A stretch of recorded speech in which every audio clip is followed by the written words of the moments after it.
Do we really need a movie to explain every piece of information? Like how character A met character B? Or how science works in a sci-fi flick? Anyway, welcome to Watch Mojo, and today, we're counting down our picks for the top 10 unnecessary origin stories. If you like what you're hearing, be sure to check out the full song at the link below. Baby, for snow, yes. Baby, you like it. Cocoa on my lips. Don't know how to grill. Mommy on my wrist. For this list, we're taking a look at prequels and origin films that we simply did not need, whether it was for over-explaining things or they were just plain bad. Number 10, X-Men Origins Wolverine.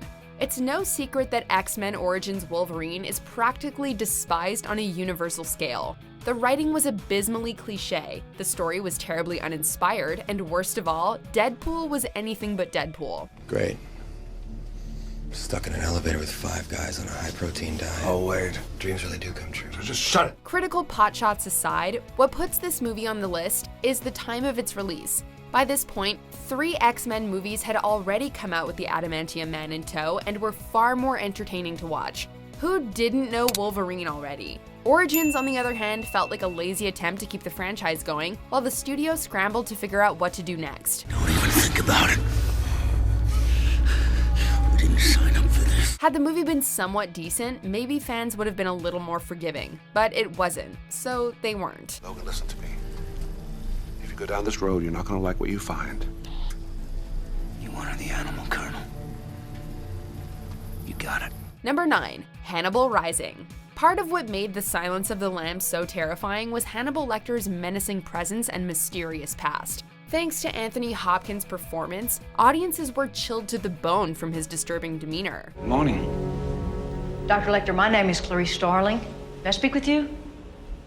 You're one of Jack Crawford's, aren't you? The story could have ended there, but alas, here we are with Hannibal Rising, a prequel focused on how Hannibal became an infamous serial killer. Unfortunately, the movie put Hannibal into a sympathetic light by making him an anti-hero, which destroyed how we perceived the character. Judging from the film's box office numbers, nobody was asking for Hannibal Lecter's origin story. I would have used a butcher's knife, but the sword seemed so appropriate. Number 8, Dracula Untold. With the Marvel Cinematic Universe exploding in the 2010s, everyone tried jumping on the bandwagon and developing their own cinematic universes. However, if Iron Man was the massive plate of steaming cheese fries to start the MCU buffet, then Dracula Untold was Universal's serving of a few stale mozzarella sticks. Sometimes the world no longer needs a hero.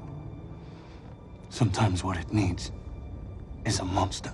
With dull action and sheer negligence on the appeal of Dracula as a character, Dracula Untold felt like another I, Frankenstein, a sad attempt to revitalize classic characters into edgy action heroes. I was cast into being in the winter of 1795, a living corpse without a soul. Universal thus decided to have The Mummy serve as the new launching point for their dark universe, and we all know how that turned out. There's nowhere to go! Oh no, we're gonna die! Number 7, Prometheus. On the surface, Prometheus looked like it was bound to be another hit in the Alien franchise. Ridley Scott helming the project as director, check. Michael Fassbender, Charlize Theron, and Idris Elba as part of the main cast, check. Astounding visual effects with a story focused on where the xenomorphs came from, check.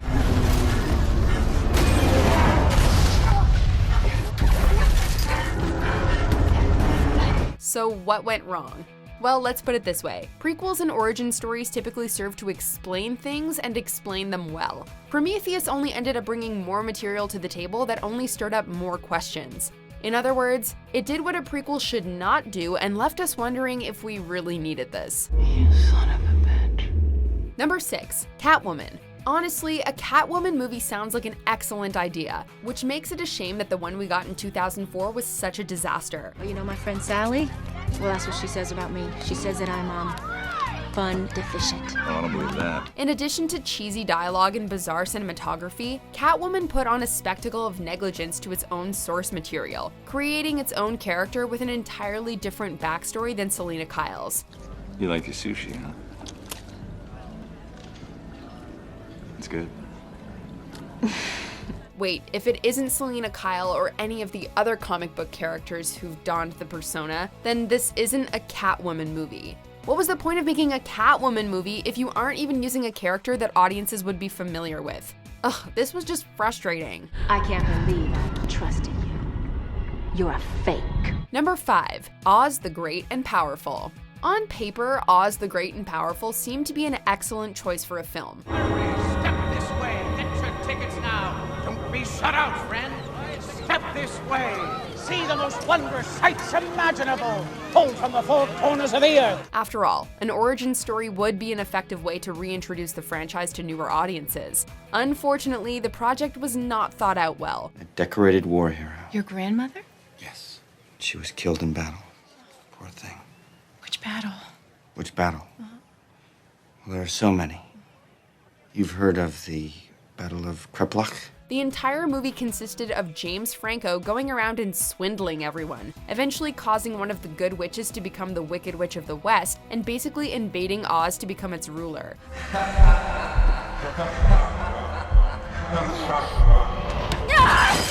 The character comes off as a total jerk, leading us to wonder why he was chosen as the focus for an origin movie. Not even director Sam Raimi had interest in making a sequel, so what was the point in any of this? Number 4, The Scorpion King 2: Rise of a Warrior. The Scorpion King was already a pretty unnecessary origin story, not to mention one of the lesser entries in the Mummy franchise. And somehow they managed to top themselves by making a terrible prequel to a terrible prequel. Listen, I will kill that bastard someday. Everyone knows he makes sacrifices to the dark gods and they've given him black magical powers. With ugly visuals, awful writing, a predictable plot, and production value that screams cheap, Rise of a Warrior had absolutely no reason to exist. Well, I decided I didn't like battles and killing as much as I thought I would. The reviews for this direct-to-video movie made the first Scorpion King look like a masterpiece by comparison, leaving many to wonder who thought continuing this series was a good idea. And can you believe that there were 3 more sequels made after this one? How is it you see this? Don't the legends say you'll lose your powers if you... Number 3, Dumb and Dumberer: When Harry Met Lloyd. If you aren't going to involve the original cast and crew, then why bother making a sequel or even a prequel? That was precisely the question that was asked when the world was given Dumb and Dumberer, a prequel that showed how Harry and Lloyd became best friends. Well, if you're genuinely curious to find out, you get your answer early on in the movie. The rest of the 85-minute flick is bloated with bad jokes and annoying gags. Nothing they do makes any sense, which is why we created the special needs class. All in all, Dumb and Dumber was not the type of movie that needed an origin story, and remembering this mess suddenly makes Dumb and Dumber 2 seem much more digestible. God, yeah! What? You should see the look on your face! I got you so good! Number 2, Solo: A Star Wars Story. With Star Wars going through an insanely aggressive resurgence in the late 2010s, no one could have expected an origin story for Han Solo to become a box office bomb. Good luck, Han Solo. We'll have you flying in no time. Some might say Solo's failure stemmed from too much Star Wars content, while others would point to the film's mediocre quality. I'm sure you've noticed that Lando has feelings for me, which makes working together difficult because I do not feel the same way about him. While those would be plausible causes, another factor could be that audiences didn't care.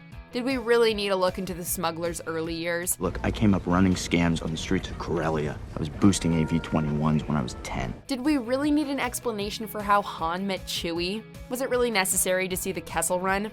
No. And yet, Disney thought we needed to, for some reason. Just have to find a faster route. There isn't one. You can't make the Kessel Run in less than 20 parsecs. Watch me. Before we get to the most unnecessary origin story of them all, here are a few dishonorable mentions. Well, well.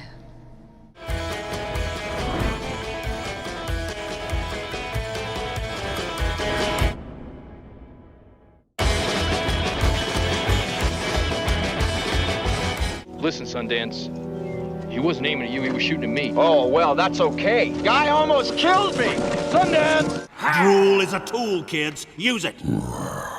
Now here is a monster who looks like a scarab. I can fly! Look at me, I can fly! All right, you don't have to crow about it. Number 1. The Flintstones in Viva Rock Vegas. Despite being a lousy movie, the 1994 movie adaptation of The Flintstones made nearly $300 million over its relatively low budget. Clearly, enough people knew the modern Stone Age family to see the movie. And yet, Universal would go on to make one of the worst prequels ever in 2000. The Flintstones in Viva Rock Vegas focused on developing backstories for the show's main characters, like how Fred met Wilma and how they adopted Dino.